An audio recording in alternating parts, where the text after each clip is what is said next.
Ever since we played Final Fantasy VI, I've been thinking, can you do magic? You're technically a magical creature. I mean, if we were talking in a more Final Fantasy way, I'd be better at stealing, putting everything in my pouch. It's kind of magic, but it's essentially like stealing in that game. How big is your pouch? I have objects from 6 years ago still in this pouch of mine. I'd hold a lot of resources. Damn. So you be stealing and healing stuff from your pouch, and Kylo, you be attacking using tools. Hell yeah, I'd be delivering the most damage in the party. And Finn, you'd definitely be the magic user, doing all sorts of magic we don't even know about. The three of us would be able to save the world easily. Oh yeah, definitely. I think it would be no problem with our powers combined. Nothing will stand in our way. I would,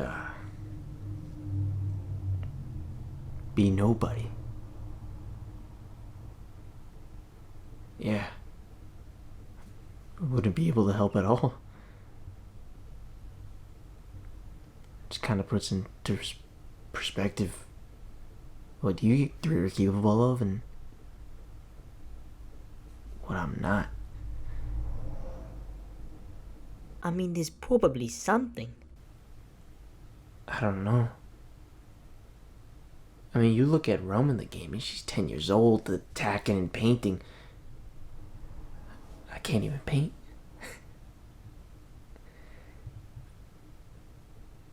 I'd be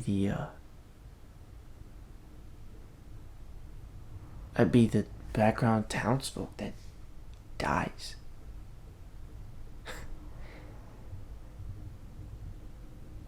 Not if we save you first with all of our powers. I'd be using a lightsaber, swinging it at everything I see. I would use my mind control to melt minds. On backlog, been gone for way too long. On backlog, got so many games to play, dog. On backlog, Donkey Kong expands my dome. On backlog, me and Kylo been fucking since dawn. On backlog, did you know that Kylo wears thongs? On backlog, I really fucking hate this song. Yeah.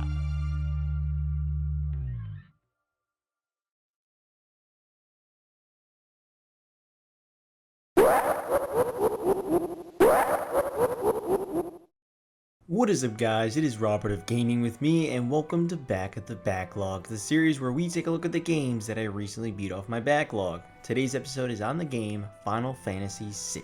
Last season I played and finished my first ever Final Fantasy game, which was Final Fantasy 15. I had an absolute blast with that game, but even so I did know that it didn't quite represent what made the franchise big to begin with. So I played and finished Final Fantasy VI. Final Fantasy VI was released in the US in October 1994, 6 months after the Japanese release on the Super Nintendo Entertainment System. It was developed and published by Squaresoft. I got to say the name Squaresoft.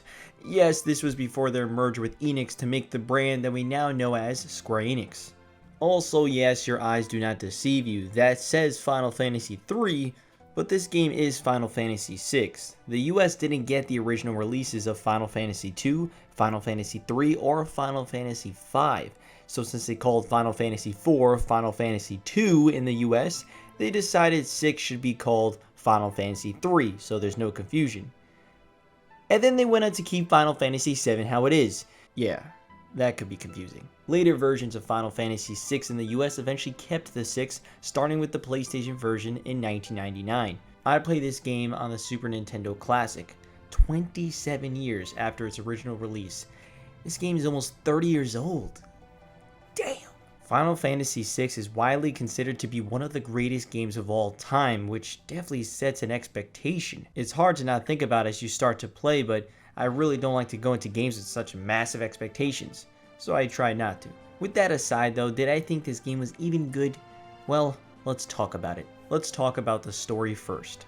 we'll be talking about the story a lot since there's just so much to dissect in this. In the world of Final Fantasy VI, the Empire sought to conquer the world. The way they'd gain control is through Magitech, the fusion of magic and technology. With this, they would be unstoppable. In order to do this though, the Empire will have to get a hold of Espers, magical beings whose magic is extracted by the Empire. We were first introduced to a mysterious woman named Terra, who managed to kill 50 Magitech armor soldiers in under 3 minutes. With the slave crown on her head, all conscious thought is gone. Only thing she could do is obey. We see an absolute magnificent intro. The sprite work is amazing. The 3D effect they pulled off just looks incredible. The music sounds so damn good. When this is rolling, you know you're in for an awesome journey. Later, Terra is freed from the slave crown and is rescued by the Returners, a group of rebels who are attempting to overthrow the Empire. We also meet the true villain of this game, and that is Kefka. Kefka. He is one of the best villains in gaming ever. His character model is already the most unique in the game, but when you first see him and hear his incredible theme, you can't help but actually like the guy. His dialogue is entertaining as hell, and his psychotic laugh is just too damn good.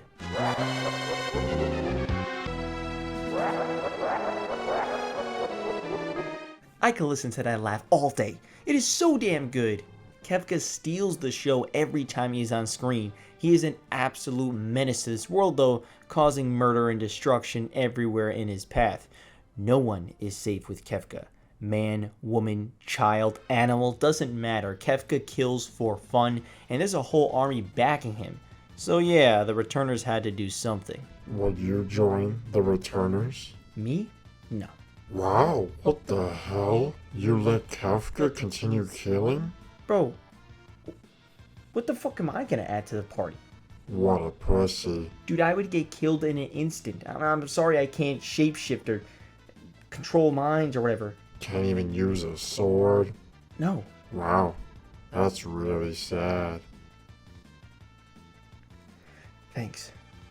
The first half of a game is more of a linear trail, having you go from one location to another, meeting up with a variety of characters to add to your party that you pick and choose who to play. These characters are all also really memorable. The big reason is because of how different each character is. From personality to their battle moves, there's truly a reason to try each character out. Each character even has their own musical themes, which further cements their unique identity. Each character has their strengths and weaknesses, but with 4 characters in a party at once, you'll be able to experiment with the big roster with ease. That's because you'll have plenty of time in battles to try out all sorts of combinations of characters. Final Fantasy VI is a turn-based RPG. They call this game's combat system Active Time Battle. The big difference between this and the traditional turn-based style are those bars next to the character's name. Depending on the character's speed stat, the bar indicates when and how fast a character can perform an action. So while the bar is going up, you are essentially helpless. That's when the majority of enemies will be attacking. Whoever's bars fills up first, goes first, and then second, and so on. With 4 people in a party, it's pretty fast paced and strategic. But in the more rare circumstances where it's only one person fighting, well, that is just tedious. Lots of nothing going on in battles like those. While Active Time Battle does add something to turn-based RPGs, it's admittedly not the highlight of the combat. The highlights are the character themselves. Essentially every single character has something unique about them in battle. Sabin is able to perform Blitz, which are martial art moves. To perform these, you'll actually have to pull off a combo like in fighting games. Just that alone was awesome, as it required a specific input to pull off such badass moves like a damn suplex. Although admittedly I thought you had to do the inputs when Sabin was getting ready and when a shining spark pops up. It wasn't very clear on when to do the inputs. I also couldn't pull off a decent amount of moves for the life of me with the D-pad. I legit could not pull off simple moves consistently. Cyan has Sword Tech, which is technically more waiting to do a turn, but letting that move go high performs all sorts of powerful moves. Gao is somebody who doesn't even equip weapons. He'll instead learn enemy moves and mimic what they do with a long list of choices. And once he gets going, he'll be in rage mode where he can no longer be controlled. That's only 3 of the characters. There's actually 14 permanent characters to play as, but a decent amount of them are actually optional. I definitely didn't find all 14 when I played. A few minor negatives to battle are stuff like random encounters. Many RPGs have this, but I've never been a big fan of it. You could walk for 5 seconds, randomly get into a battle, finish it, and walk maybe 2 seconds before another battle starts. It honestly makes backtracking literally a few steps potentially tedious. Just making one wrong turn in a cave could equal 3 battles that really didn't need to happen. It just makes me second guess actually going back to a different door when I know that's not the main route, and that means I'll probably have to do some battles that I may not be quite prepared for anymore. You could also just run away in battle, but honestly I didn't realize that until the end of the game, so I pretty much fought every single little thing. Another gripe I have is that some battles don't give XP. Experience points works like really any other game where leveling up makes your character stronger in different ways. Since it's so integral to the game, it could be annoying finishing a pretty tough battle with no XP at the end. Then there's the grinding, and unfortunately it does feel like this game almost needs you to grind. Which, if you don't know, grinding is just doing a bunch of battles so you can level up, get stronger, and make progress in the game. But grinding usually has you finding one solid location and going back and forth and doing the same battles for potentially hours. That's super tedious, and I just don't feel grinding should be necessary at all in any game. It came to a point where I watched YouTube on my PC while mashing the A button in game for hours. Easily the lowest point in the game, although I can only recall 2 times in the game where I felt I needed to grind. And finally, I feel some of the save points can be quite brutal, take you back pretty far like a lot of older games. What I'm saying is, Final Fantasy VI doesn't quite respect your time. I actually ended up saving a lot in this game using save states. Yeah, I mean, I also used save states when I was done for the day. No, I actually saved like every minute. Every minute? Literally every minute. Every 60 seconds. You saved? Pretty much. I definitely saved at least 1,000 times. Oof. Even if you saved every 2 minutes, you'd cut that down by like 500 times less. And even that's an absurdly high amount. Gotta save when you gotta save. As long as you're having fun. Oh, I didn't. Okay. Really, those are the only negatives I have with this game. This journey is fantastic. The music alone makes this game amazing. I mean, this soundtrack is so great. I've been listening to it super often, even while like driving and stuff.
There's a genuine nice variety of situations and locations these characters go through. The Phantom Train area was so damn awesome. It's a train that takes people into the afterlife. As you move from one car to another, the train blazes by this ominous forest. You encounter phantoms that you actually could fight alongside. Hell, you even verse the Phantom Train itself, running away from it as you attack it with swords or punching it with sabin like, what the fuck, this is awesome! The area ends with seeing Cyan's wife and child going aboard the Phantom Train, departing them into the afterlife. And it's quite sad seeing Cyan chase after the train knowing he can't really do anything about it. The lack of music, the beautiful sprite work, it is so well done. Then there's the opera part, in which you could play as this one character, Celeste, who apparently looks like the main actress in the opera. And there's this one character called Setzer, who owns the world's only airship, and the returners feel that it would be a great asset to them.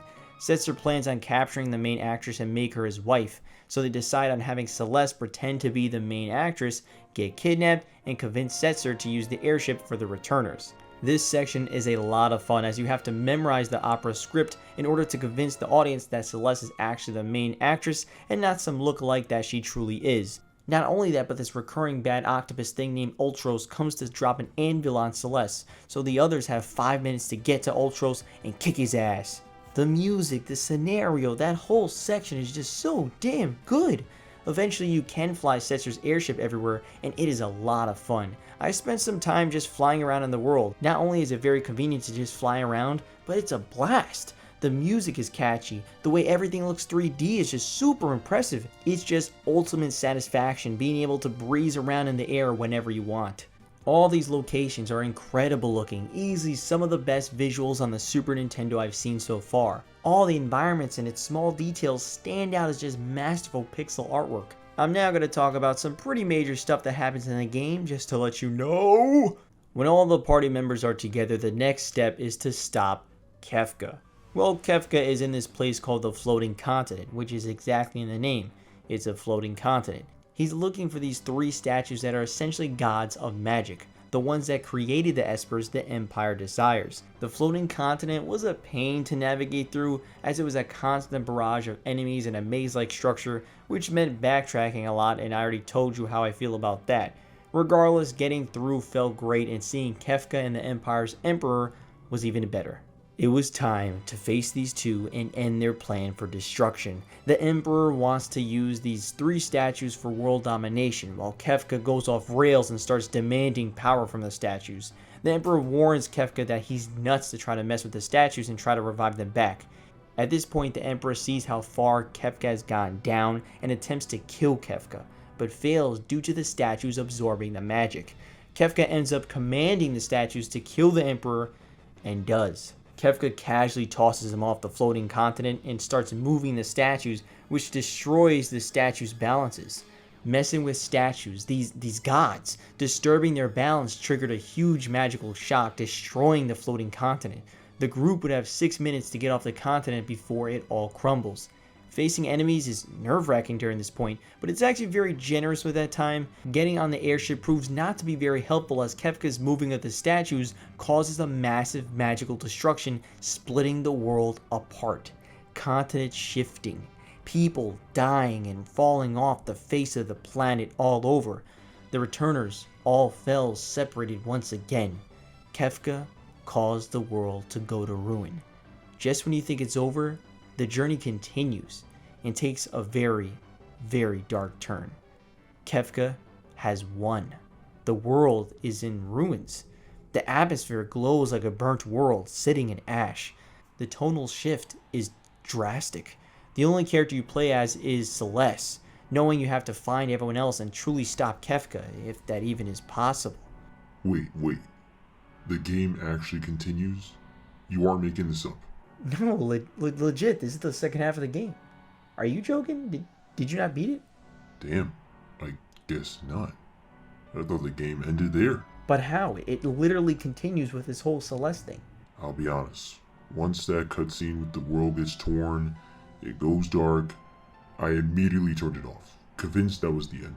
But that dark screen lasts for like 3 seconds. I got no time to waste. What does that even mean? It lasts for 3 seconds and then the game continues. I'm a busy guy. That means nothing in the context of this. Whatever, just beat it one day. I don't care. For now, the only person with Celeste is this character Sid, who has been taking care of Celeste, but he himself has been getting pretty unhealthy. This small island has fish that Celeste can catch and feed to Sid, and that's really it. It's a small island with only Sid and Celeste. Then unfortunately, Sid one day dies in bed, and this hurts Celeste a ton. After awakening from this awful nightmare of a world, the only person in her life right now dies right before her. It's pure isolation. All that's around her is the ocean as far as the eye could see. Sadness and the overwhelming hopelessness, having lost everything, has Celeste make a decision. She goes up on a cliff and decides to jump. Having the background dark during the suicide attempt is just brutal. Luckily, she actually survives the fall and sees a bird with a bandana that reminds her of the character Lox's bandana.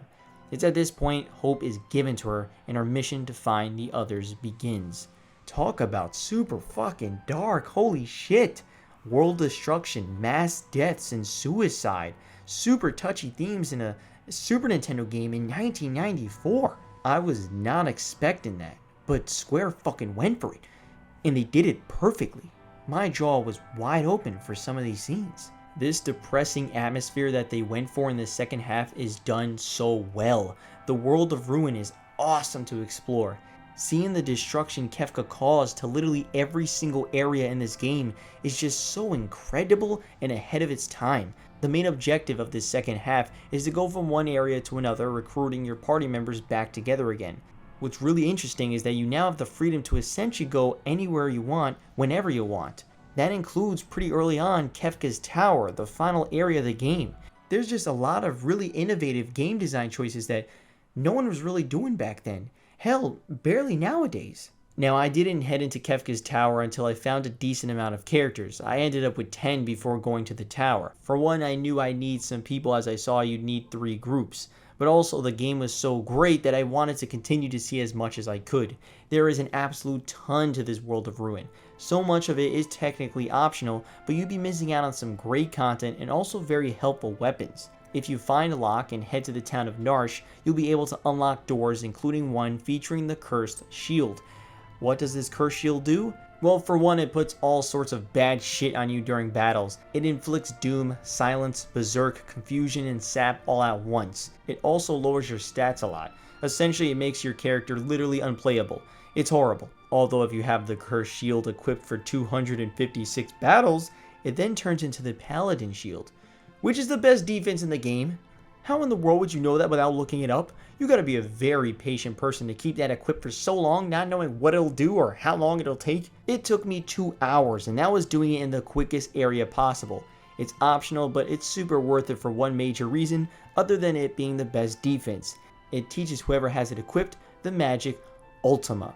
Ultima is the most powerful magic in the game. When using this magic, it will cause thousands of damage to every enemy, potentially even the highest to one enemy, which is 9,999 damage in a single hit.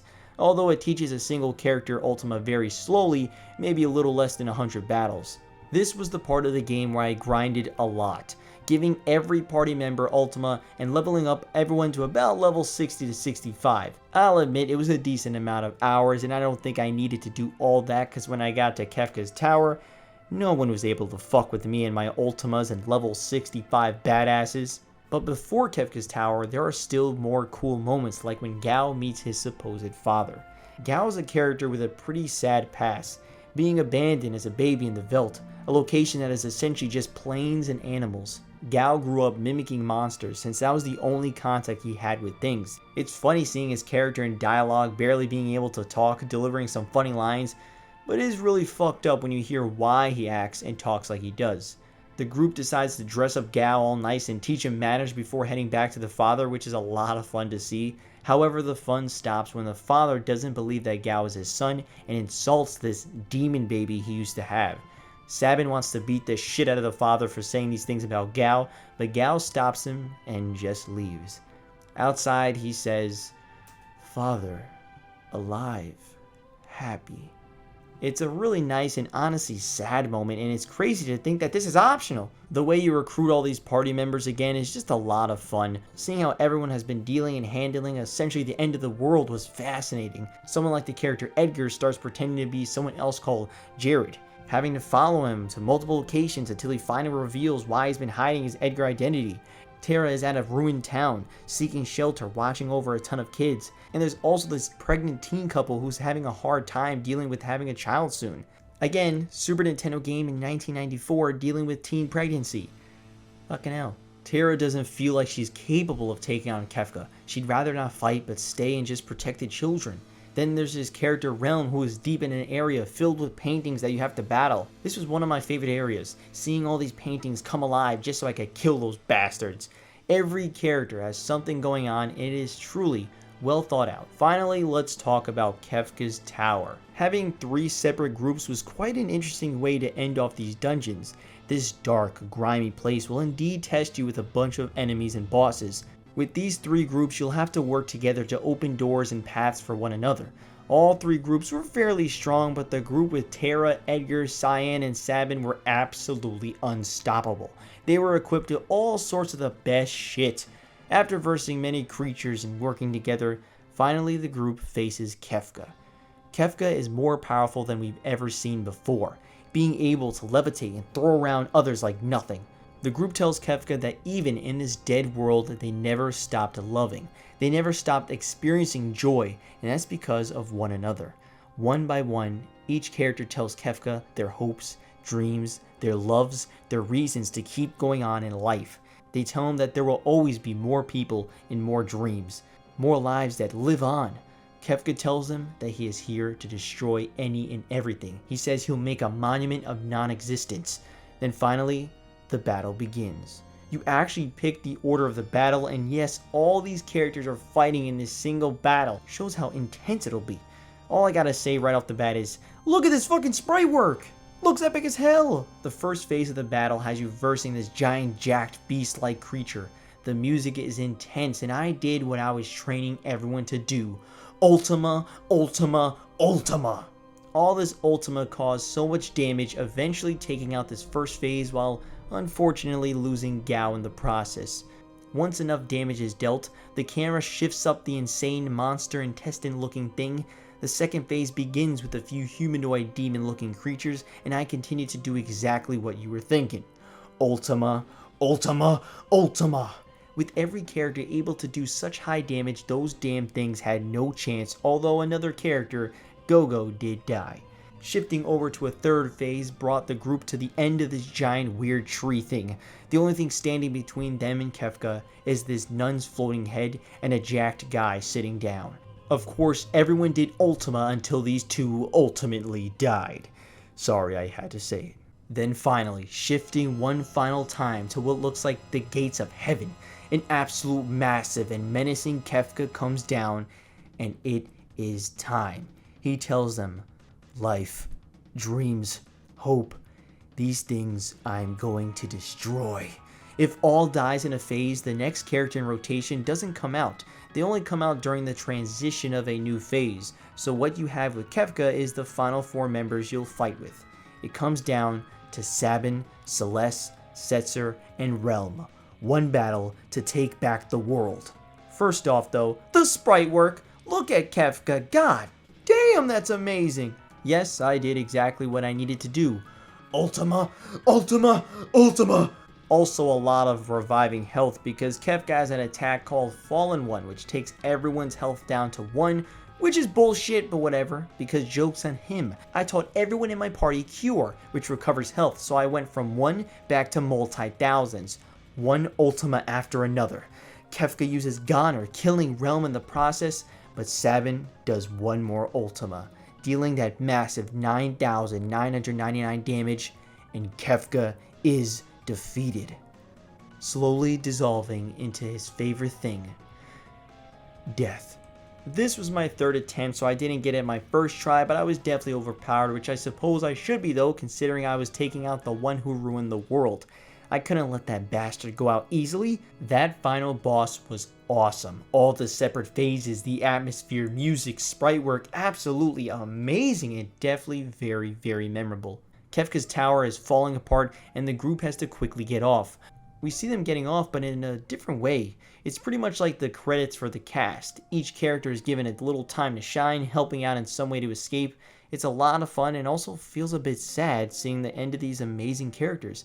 It ends with Terra guiding the airship out there. Terra tells the young mother from earlier to hang in there.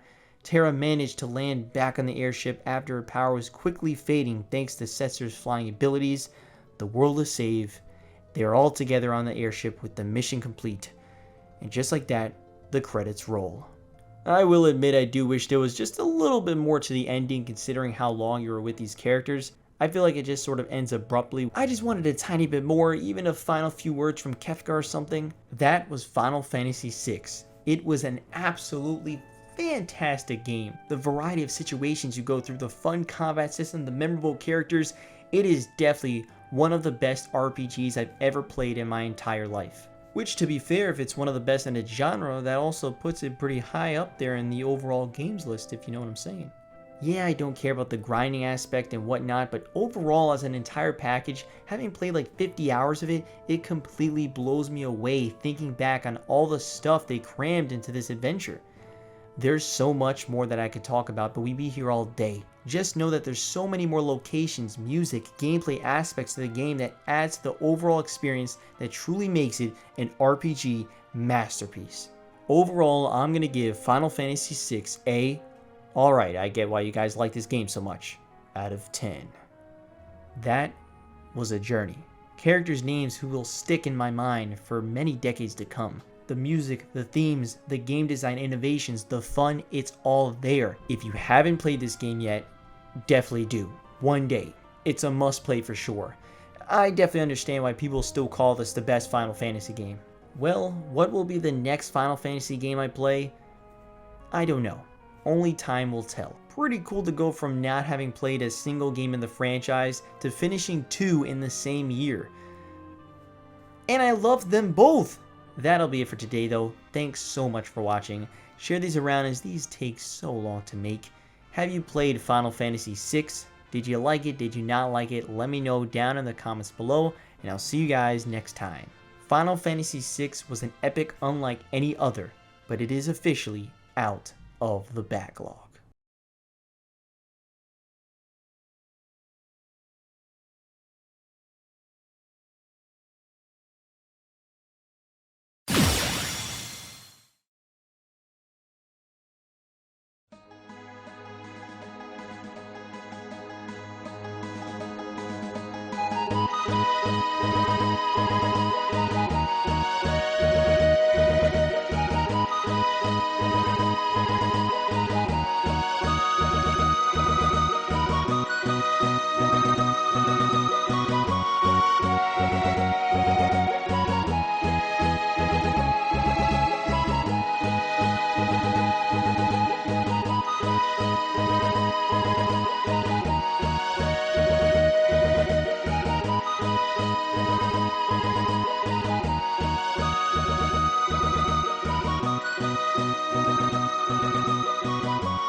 What am I doing? This is dumb. Hey Rob, we're ordering Chinese food. What do you want? Nothing. I'm good. I actually just ate a slice of bread, so I'm doing good. A single slice of bread? What do you want about? It's alright. I'm good. You sure you're good? I was thinking about what we were talking about earlier. You know, how we had you three have these powers and I'm just this normal dude. I don't know, it's stupid, but that conversation just kind of hit me in different ways. I don't think you're giving normalcy enough credit. And what kind of credit does it deserve? You brought up that the most you'd be is a townsfolk background character in a game like Final Fantasy, right? Yeah. Well, how do the characters with power get some sleep, buy new weapons, get new armor, heal themselves? They get what they need at shops and stuff. From townsfolk. The normal townsfolk. I'm serious. Without the quote-unquote normal townsfolk, the characters with power have nothing. Interesting way of looking at it. It's a real way of looking at it. In a journey like that, the world has power. Even as simple as owning a bed is important and powerful. You just gotta find what your power is. And you don't mind being around somebody who just has a bed as their power? You kidding? In the real world, you may not have powers like I do.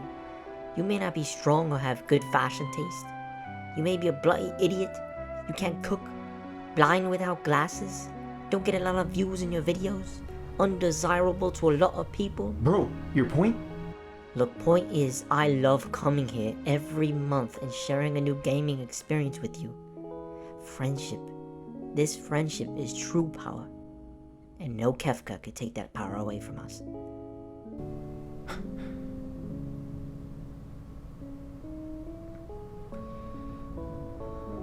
Thanks. No problem. Now get that next game set up. That woman has real power. Let's finish that trilogy off, shall we?